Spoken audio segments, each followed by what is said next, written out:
ఊరు చాలా పెద్దదిలా ఉంది. ఎక్కడని ఎతుకుతాం? రే శర్మ గారు, నడవడానికి కాళ్ళు, తిరగడానికి ఓపిక రెండు ఉన్నాయి కదా. ఐసులా పోనే. కిరసనాలు పోసేసుకుంటున్నాడు.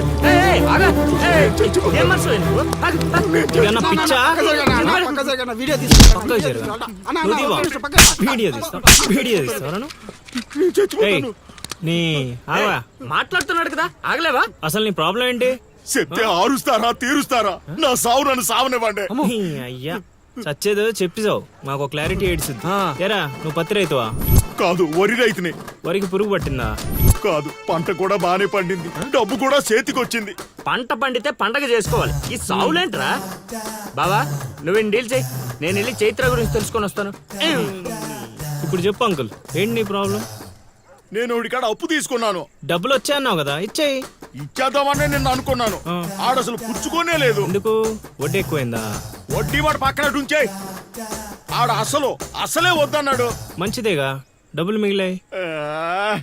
ఏటి మిగిలేది? సిక్కంతా ఇక్కడే ఉంది. ఊరు అమ్మోరు పండుగ మొదలై 3 రోజులు అయింది. అయితే ఏటైతే ఆడి దగ్గర అప్పు తీసుకున్న వాళ్ళు అందరి ఇంటి ముందుని రోజుకు ఒక డ్రామా వేస్తున్నాడు. అదిగో టెంట్ కూడా రెడీ అయిపోయినది. అది నీకు టెంట్ లాగా ఉందా, నాకు పాళ్ళలాగా ఉంది. అర్థం కాలేదా? రా చూద్దుగానే. అదిగో చూడు, ఇదిగో ఇది పరిస్థితి. నేను నీడింటి ముందు వేసినారు, ఇవాళ నా ఇంటి ముందు వేస్తున్నారు. ఏవే ఆ కిరసనాల డబ్బా అటుకురా. ఎవడరా బాబు, జనాలు సావక ముందనే సమాధులు ఎక్కిస్తున్నాడు. ఎందరెందరో మహానుభావులను పొట్టన పెట్టుకున్నాము శ్మశానమా, నీకు ఇసుమంతైనను జాలి లేదా? ఎన్నో ఏళ్ళు గతించిపోయినవి కానీ ఈ శ్మశాన స్థలిన్ కన్నులు వచ్చిన మందభాగ్యుడు ఒక్కడైనను లేచిరాడు. ఎన్నాళ్ళ ఆహా హార్మోనియం పద్యం రక్తి కట్టే సమయంలో దగ్గి డిస్టర్బ్ చేసావు కదరా ఎద్దవ్వా. వంకెతకలేనమ్మా, డొంకెట్టుకు ఎలాడిందట. పద్యం మర్చిపోయినని ఒప్పుకోవచ్చు కదా. సాంఘిక నాటకాల హీరోయిన్. ఇంత గొప్ప హరిశ్చంద్ర నాటకములో నా పక్క చంద్రమతి వేషమంటే మాటలా, నాకే కౌంటరా? పద్మశ్రీ అయ్యగారు తాళాల దగ్గర ఇచ్చమంటారా? టైం కాదురా, నే చెప్తాగా.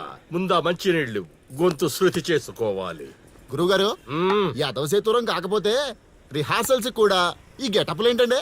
ఒరే హార్మోనిస్టు, వేషం పడకపోతే పద్యానికి గొంతు పెగలదురా. మొదలెట్టండి.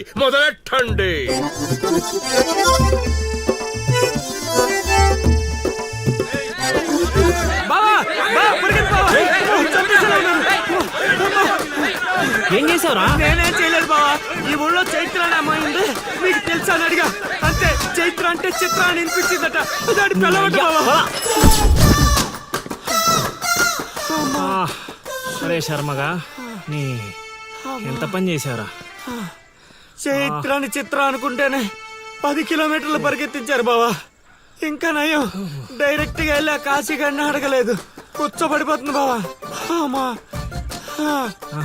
చైత్రం వెతికే రూట్ ఇది కాదురా.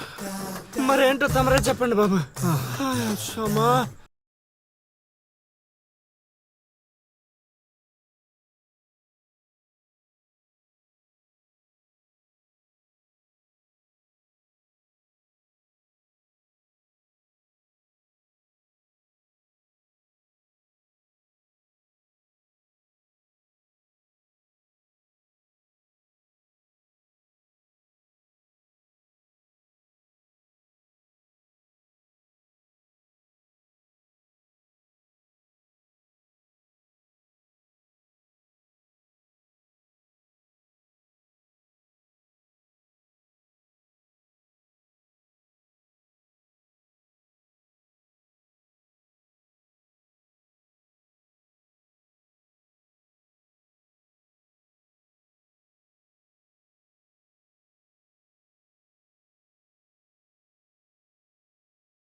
ఏటి పాట ఆగింది? పాట ఆగిపోయింది, జనాలు కూడా వెళ్ళిపోతున్నారు. ఆ?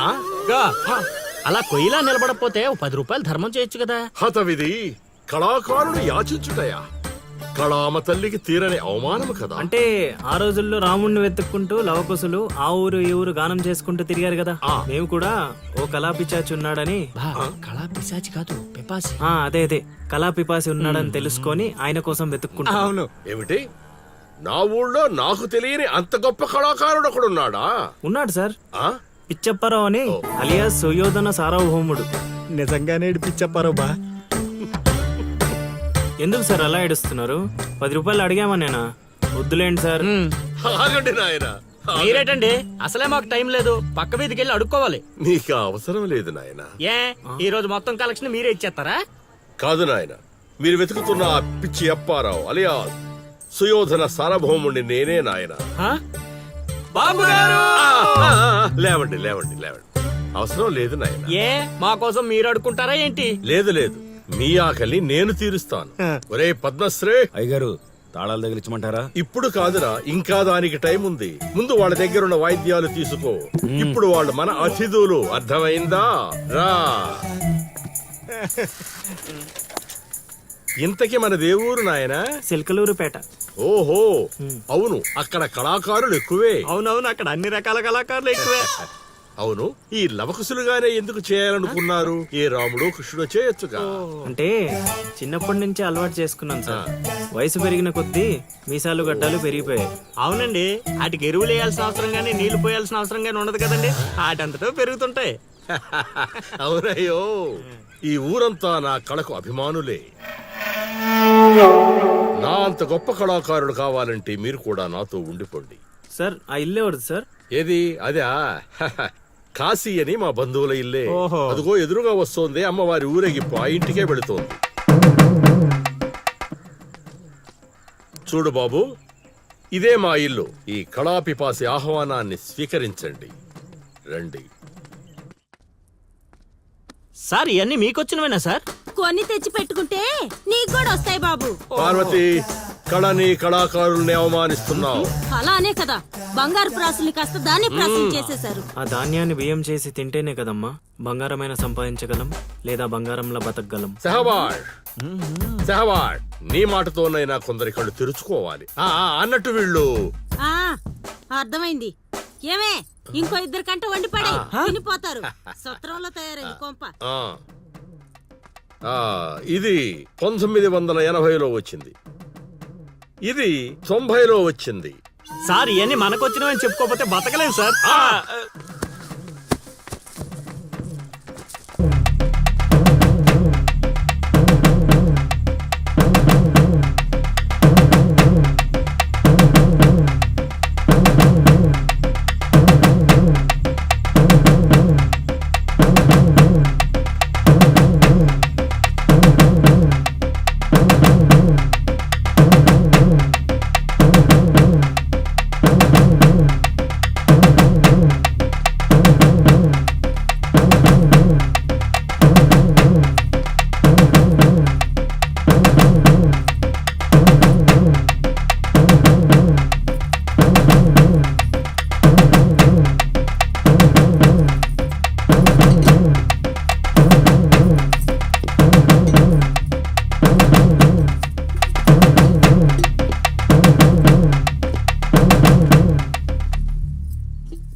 ఏం ఆలోచిస్తున్నావు?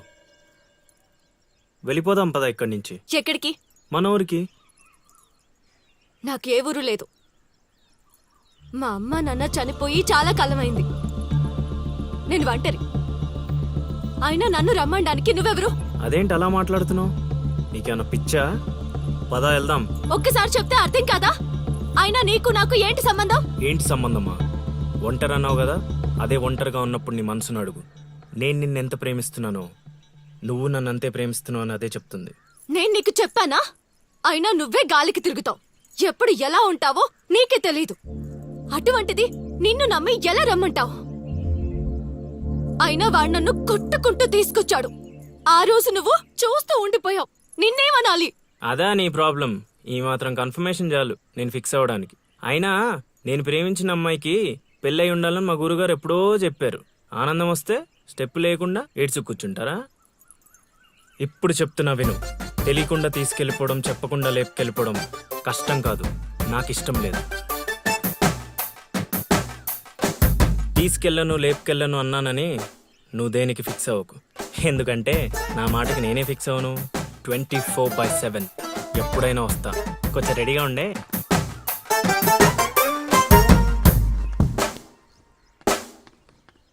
రే కాశీ, ఇంట్లో దేవుడున్నాడు. ఈ 10 రోజులు పద్ధతిగా ఉండమని చెప్పా నీకు.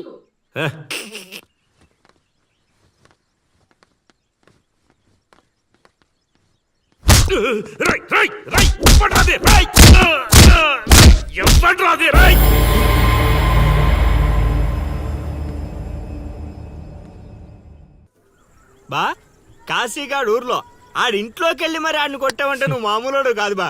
నువ్వు మగాడు అంటే ఈ హ్యాపీస్ మూమెంట్ లో మనం పండగ చేసుకోవాలి బా. పదా.